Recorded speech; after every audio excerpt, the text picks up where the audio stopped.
For example, ako, 5'2". Tinagdagan ng 1. Oo, 5'2".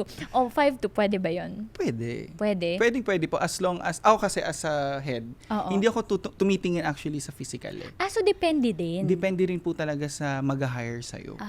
Hindi siya Tumitingin ako set. sa skills. Huwag kalimutang mag-like, follow, and subscribe upang manatiling updated sa iba't ibang kwento ng Kayod. Meron akong notion growing up na kapag nasa hospitality industry ka, kailangan conventionally attractive ka.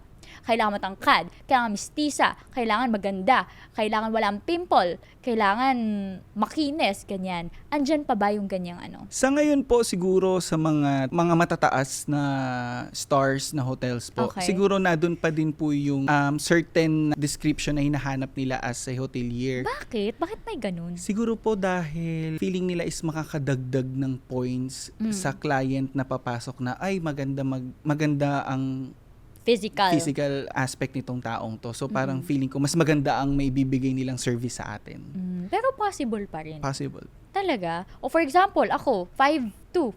Tinagdagan ng 1. Oo, 5'2". Oh, 5'2", pwede ba yun? Pwede. Pwede? Pwede po as long as, ako kasi as a head, Oo. hindi ako tumitingin actually sa physical eh. So depende din. Depende rin po talaga sa mag-hire sa'yo.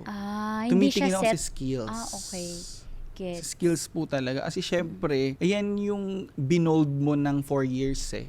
So syempre, gusto kong makita or hanapin na kung talagang may natutunan ka sa 4 years mo. Kaya dun galing yung pressure. Yes.